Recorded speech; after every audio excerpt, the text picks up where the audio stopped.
viewers, welcome back to Career Chronicles, where we give you expert advice and profile local figures who are making an impact. With me, Chris Kaukema. Stay tuned.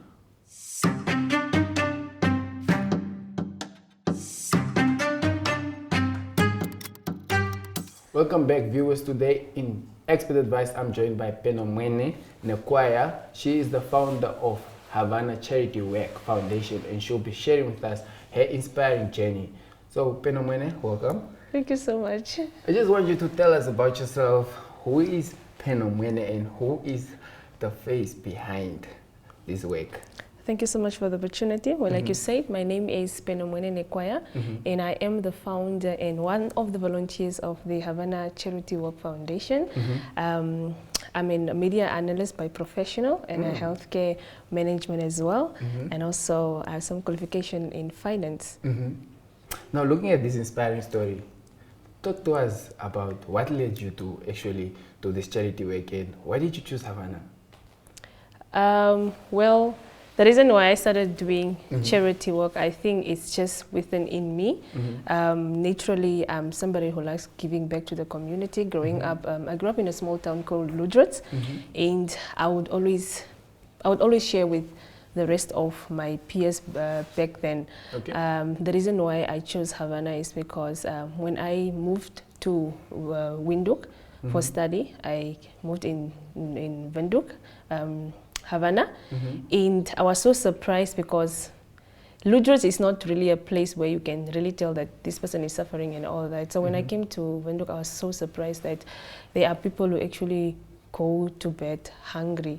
There are kids with no proper clothing on, and I don't think it will sit well with me not doing anything. Wow.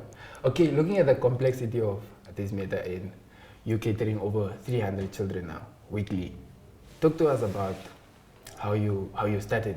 Did you start with fewer children first, or did you just catch yourself bested with a large number like this? Oh no. I started with one child, a three-year-old child by then.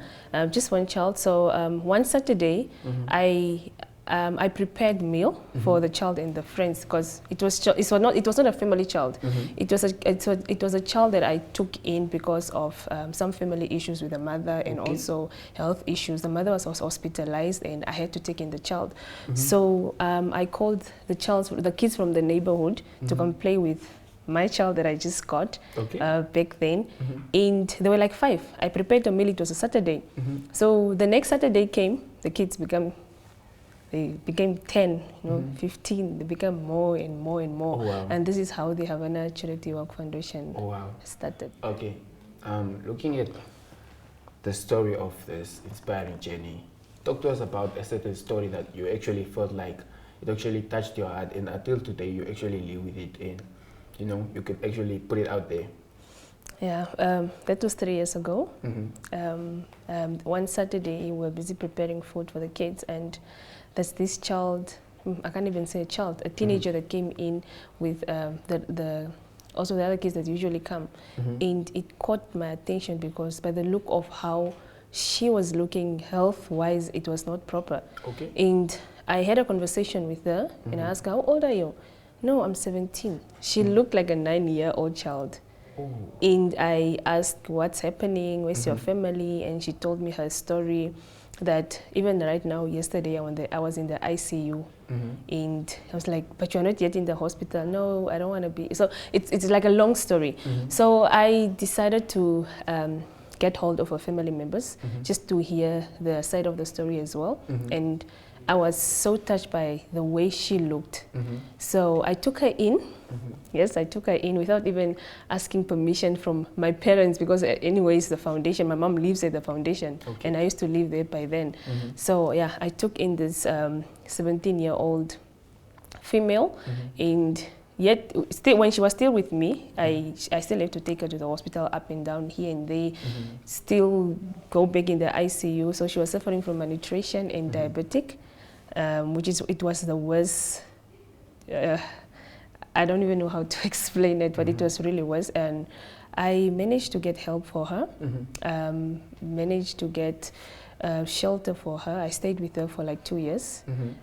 Every evening I'll wake up to inject her because they're taking this injection for the diabetic. And yeah, after 2 years she got better. I had to send her back to her family in the north because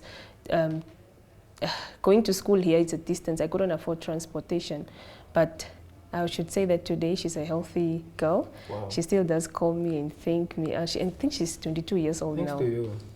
Yeah, that is something that I'm always proud of because she herself thought she was going to die anytime soon. Oh my God. And That's such a big heart.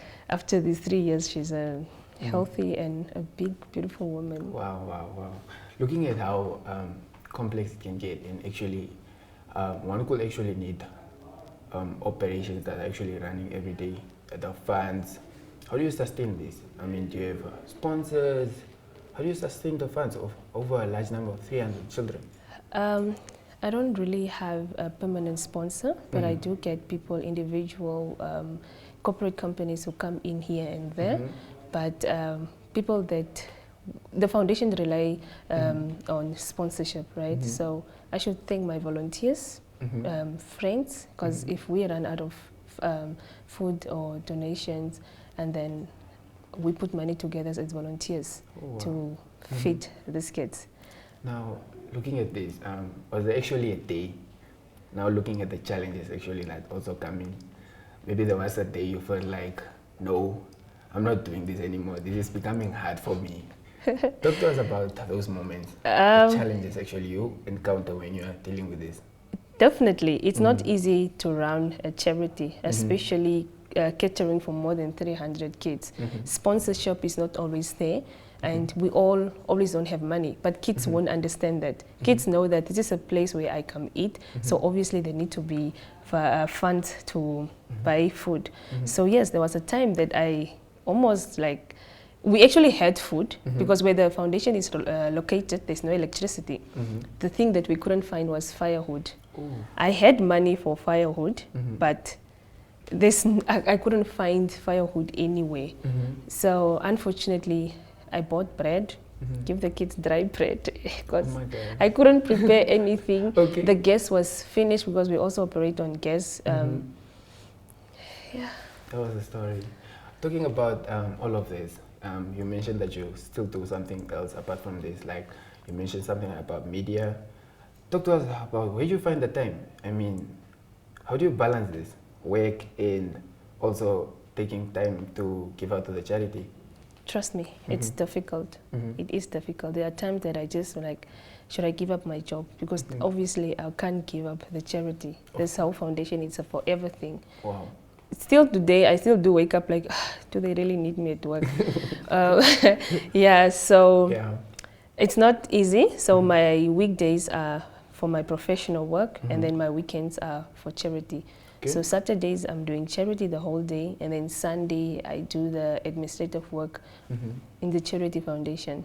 So yeah. Looking at the experience you have gained, you have been in this charity work for over a few years now.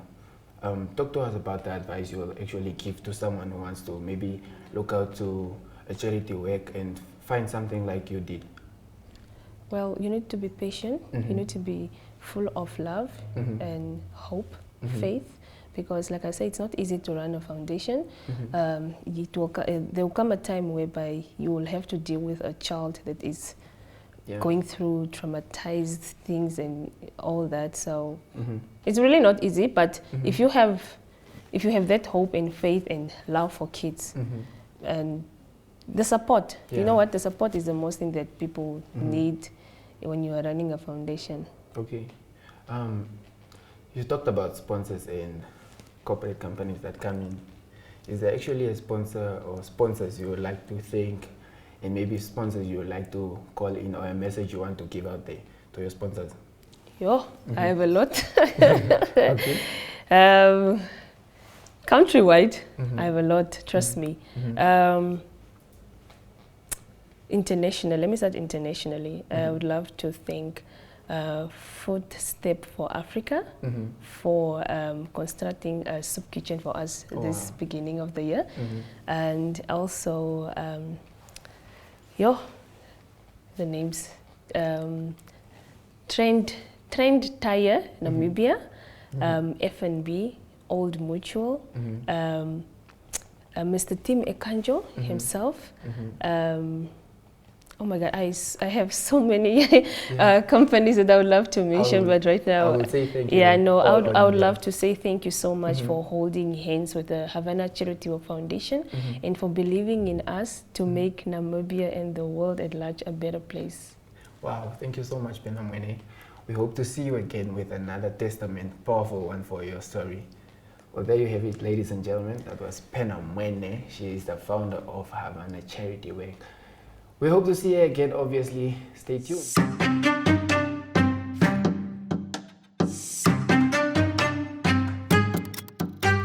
Welcome back, viewers. Today in Spotlight, I'm joined by one of Miss NGO Top 10 finalists. She is actually gaining popularity after she made it to the Top 10 finalists. So today she'll be sharing with us her incredible journey and her incredible journey actually ahead.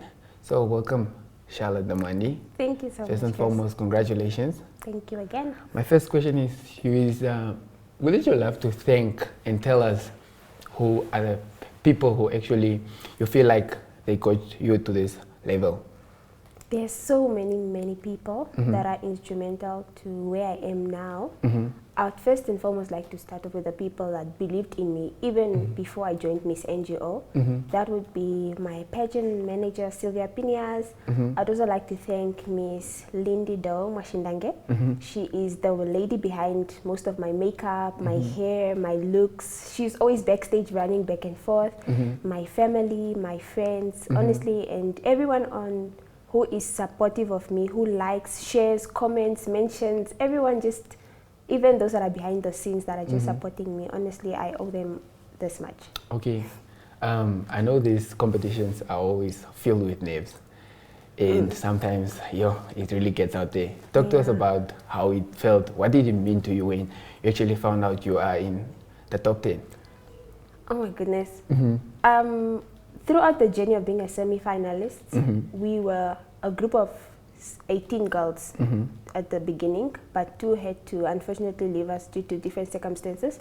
But one thing I could say is it was a strong group of ladies who were equally capable and equally deserving of the top 10. So me being announced as a top 10 finalist was a humbling experience, and it was just testament of also my hard work and the work I've put in during the interviews and just the work I do in the background, and just a humbling moment to know that the judges actually believe in me and see me as somebody worthy of being in the top 10. Yeah. Okay, dating back, I believe you are a 4th year student now. Yes, finally. In education, finally. Yes. Dating back, I recall you were SRC student, by the way. So talk to us about IUM and you being SRC. Did this shape your future into becoming a model, or when did this start? Okay, when I came to IUM, I didn't necessarily have thoughts of becoming a student representative. But then along the way, when you engage with people, they sometimes see something in you that you fail to recognize in yourself. Okay. So these people were instrumental in like, no, Charlotte, I think you would make a good SRC. And to be honest, it was a beautiful journey. It was filled with so much growth and challenges. Leadership comes with so many challenges and growth. But I'm most importantly grateful for the growth that came from that journey and the networking that came with being a student representative council, representing the institution, being on the spotlight, being at the forefront of student issues, just gave me a heart that grew for caring for people, caring for people's well-being. Yeah, and I must say I took part in Miss IUM in 2020. I don't remember the year, but I believe it was either my first year or second year, and I got first runner-up. And from there, my love for pageantry just continued growing. Okay, now that you're a 4th year student in education finally, obviously you're looking forward to becoming a teacher one day. Of course. Is that, so talk to us about you claiming this title actually. How will this shape the future ahead as you as a teacher? Being Miss NGO, you are at the forefront of non-governmental organizations and civil organizations. So you are at the forefront. Usually non-governmental organizations deal with charities, taking care of the well-being of people in the society. So I wouldn't necessarily find it so much of a challenge, because being a teacher is a privilege. Okay. You knock off at like 1, so you have ample time to do extra activities. So I wouldn't necessarily say it would be a challenge, but it would coexist well with the career I have now. Okay. Because already in the classroom I'm dealing with children and learners with different personalities, different backgrounds, and I get to care for them already in that sense, because as a teacher you are like the parent in the classroom. So already that will be a training, indirect training to the work that is ahead for me. Okay. You mentioned that you also took part in Miss IOM, I guess, so it came a long way. So talk to us about balancing this with your studies, and now that you actually took up a more complex competition. Talk to us about how you're balancing this and how you're navigating it throughout. Okay, one thing about God, He will put you in a position that prepares you for what is ahead. So being an SRC groomed me to multitask and also to know how to handle pressure. So right now I'm already in a state where I'm equipped enough to handle pressure, to handle different activities at the same time, and still keep a focused mind, or a focused, keeping the eye on the target. So the balancing is not so difficult, because I have a very, very supportive system of friends and family, people who have got my back. So every time they see that perhaps I'm slacking, or they see my energies down is becoming low, they always come and uplift me. So it's very important to also have a very good support system. Okay. Yeah. Okay, just in case you scope the whole competition, I'm getting excited now. Do you think this pigeon will actually help you make a difference, and maybe also beyond the classroom? Definitely. Okay. Yes. The organization right now, as it stands, is not just about getting someone who fits the crown or fits the criteria, but I must say it's an organization that really cares about the growth of the girls in the pageant. Also just establishing them, like, what do you stand for? What is your advocacy? What is your ground? So right now already as a semi-finalist, even for the people that didn't make it to become top 10, they have gained so much insight into just who they are, what they stand for. Okay. So despite at the end of the day, we want the crown. The journey is worthwhile, because there's so much growth, there's so much intentionality that comes from the organization itself. So as a pageant queen, I just have to position myself well and ask myself, what value can I bring to this organization? And not just what can they give to me, because already what they're giving me is so much. Yeah. Oh, okay, you such a story. So talking about that, what advice would you give to people like you who want to be like you, are looking up to you actually right now? The first thing I would say is, don't try to be like me. Okay. Find your niche. Find yourself, locate yourself. Don't try to be like somebody else. If you find someone who inspires you and they have qualities that you perhaps relate to, like, just take those qualities and see what can you learn from them, but don't try to be a copy of that person. And just do not let where you come from or your background be a limiting factor to where you possibly could be. For example, I come from a very small town where opportunities and information was limited, but I did not put myself in a bubble of pity, like, no, I come from a small town, who will listen to me, who will hear me? I'm like, okay, I have whatever it takes within me to be heard, to be recognized, and to be valued. So first, it's a mental game. That's why I started my Power of Perception mentorship program, because I know the power that it is in the mind and what you believe. So start with, what do you believe about yourself? Then only can people also look at you and see what you see in yourself. Wow, that was such a story. Thank you so much, Charlotte. I hope to see you again after the competition, obviously. Yes. And that's the good news. Of course. I'm positive. Wishing you all the best. Thank you so much. In the competition and beyond. Thank you. There you have it, ladies and gentlemen. That was Charlotte Namwandi, Miss NGO Top 10 finalist. We hope to see her again. Stay tuned for Local Resource.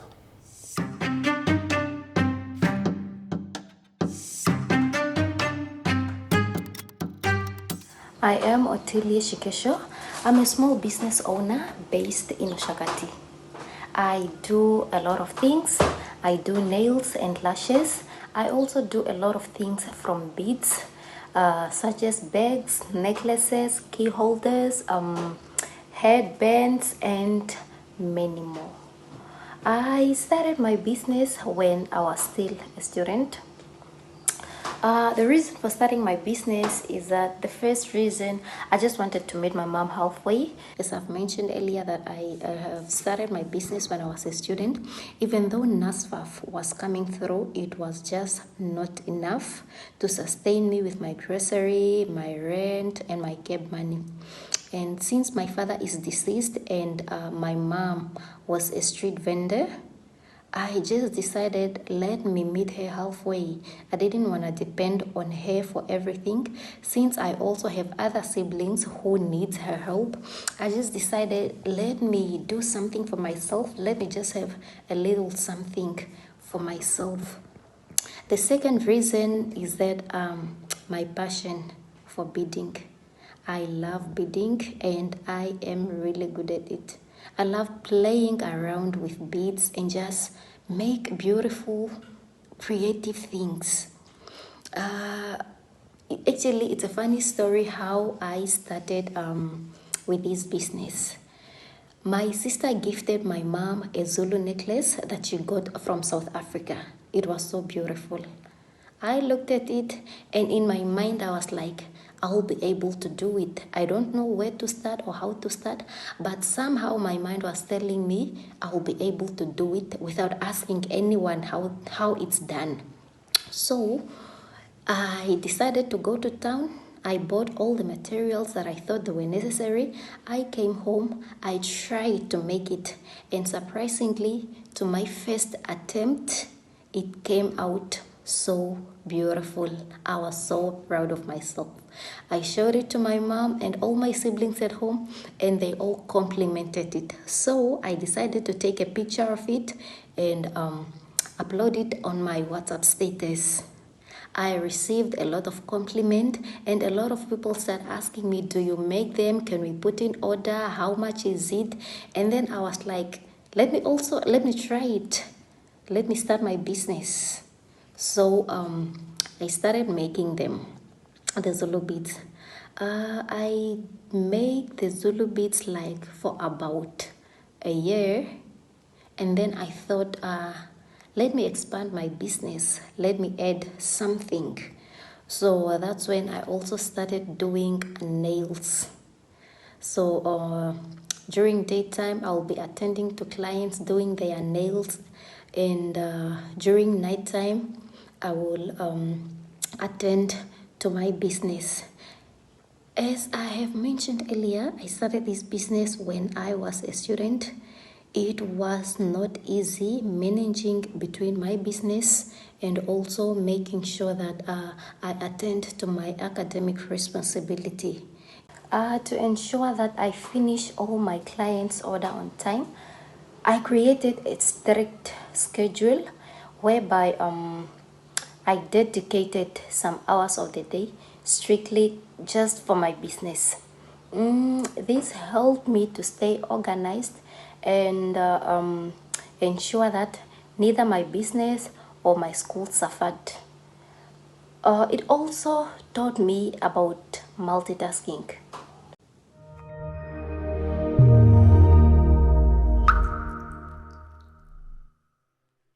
Well, there you have it, ladies and gentlemen, another exciting episode of Career Chronicles. From me, Chris Kaukema. Have a good night.